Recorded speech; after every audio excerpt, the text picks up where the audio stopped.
Oh ouais, oh ouais, oh ouais, oh ouais. Et je me demande bien pourquoi est-ce que je suis toujours en train de chanter avant une capsule. Je me pose bien la question.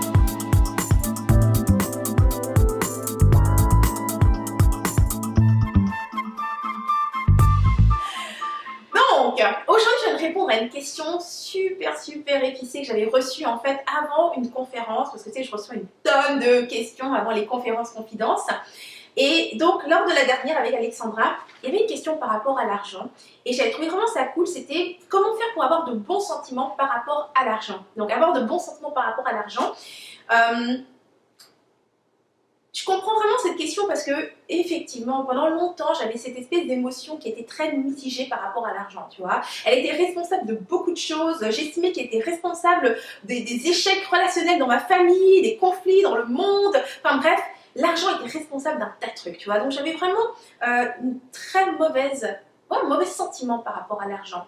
Et bien sûr, c'est sûr que plus tu as un mauvais sentiment par rapport à l'argent, et moins tu vas être en mesure d'en avoir, de l'utiliser de façon saine, bref, et moins ressentir cette abondance dans ta vie par rapport à l'argent. Tu vois. Donc c'est vrai qu'il faut avoir un rapport sain par rapport à l'argent. Et je vais te partager les 3 stratégies que j'ai utilisées et sur lesquelles je fonctionne encore aujourd'hui et qui me permettent donc d'avoir un rapport mais vraiment sain par rapport à l'argent. La première des stratégies, c'est d'abord de dissocier tes émotions, donc le sentiment de l'argent. Je sais que tu l'as certainement déjà entendu dire, mais effectivement, l'argent est un outil. C'est un outil au même titre qu'un marteau, tu vois. Parce que si tu regardes bien l'argent, c'est quoi? C'est un bout de papier. C'est une feuille de papier, ok? Et toi et moi, nous savons très bien quelle est la valeur d'une feuille de papier. Ce n'est pas grande valeur, ok? Tu ne peux pas le manger, ça ne te permet pas de te maintenir en vie ou quoi que ce soit. La nourriture, ça a de la valeur, mais une feuille de papier, non, tu vois. Donc, ce n'est qu'un outil. Nous avons utilisé un symbole pour, c'est ça, pour partager une idée, l'idée de la valeur. Et qu'est-ce que c'est que la valeur? La valeur, c'est tout simplement n'importe quoi qui répond à un de tes besoins.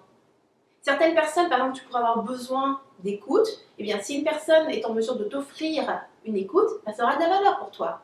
Donc, c'est vraiment de faire cette distinction entre l'argent et la valeur. Ok?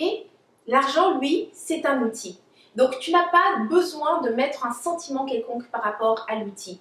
Tu peux préférer un outil plutôt qu'un autre, mais il n'y a pas vraiment besoin d'avoir un sentiment, une émotion par rapport à l'outil. Okay? Donc ça, c'était la première stratégie pour moi, c'était vraiment de séparer la valeur de l'outil. Et donc de ne pas mettre d'émotion par rapport à l'outil. Étape numéro 2, c'est quand même de reconnaître quelle était l'émotion qui était attachée à cet argent. C'est super important. C'est pas de nier ce que tu ressens et de faire comme si ah non, moi j'ai pas d'émotion, j'ai pas de sentiment par rapport à l'argent. C'est pas ça. C'est vraiment de reconnaître ok, mais c'était quoi cette émotion? Dans mon cas, c'était la peur de manquer d'argent en réalité. Tu vois? Parce que j'avais l'impression que si je manque d'argent, eh bien les gens ne vont plus m'aimer. Je serai beaucoup moins intéressante. Je ne pourrai plus faire ces activités avec mes amis qui sont tellement importantes et qui me permettent de créer ces liens. Je ne pourrai plus inviter les gens et faire une bonne bouffe, les avoir autour de ma table. Je ne pourrai plus avoir une vie sociale intéressante. Bref, je ne serai plus la personne que je suis si je n'ai plus d'argent. Et donc, les personnes ne m'aimeront plus. Okay? Donc ça, c'est l'étape numéro 2. C'est vraiment de reconnaître quelle est l'émotion qui est attachée à l'argent.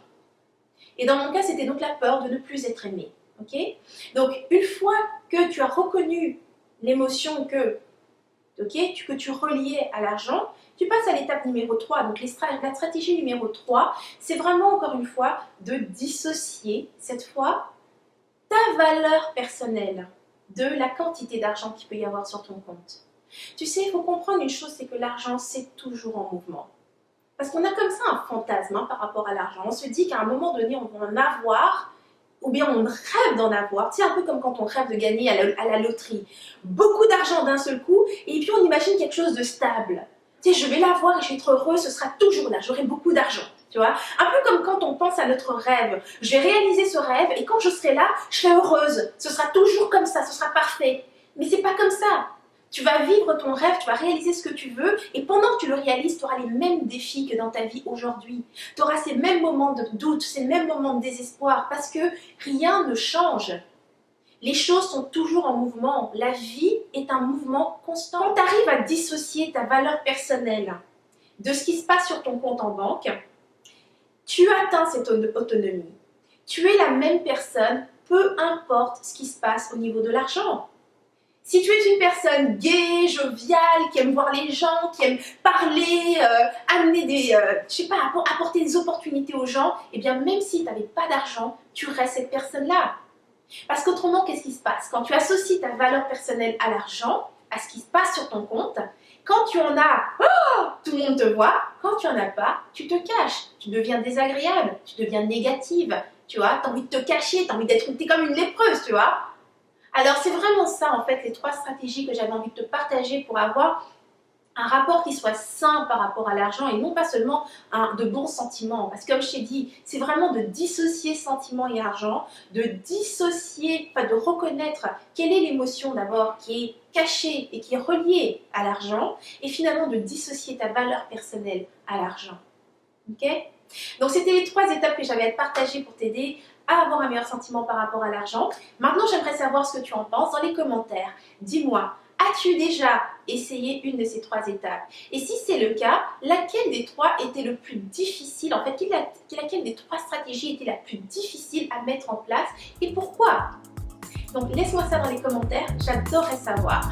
Voilà, ça termine cette inspiration. Si tu as aimé cette capsule, clique sur j'aime et partage autour de toi. Et si tu veux d'autres inspirations comme celle-ci, rejoins-moi sur rebellecreative.com, inscris-toi et je t'enverrai mes prochaines inspirations directement de mon cœur à ton mail. Donc c'était Henriette Ndaka, je te dis à la semaine prochaine et d'ici là, agis comme une rebelle créative, tu vis à fond, sans culpabiliser, sans complexe, sans stress. Mouah.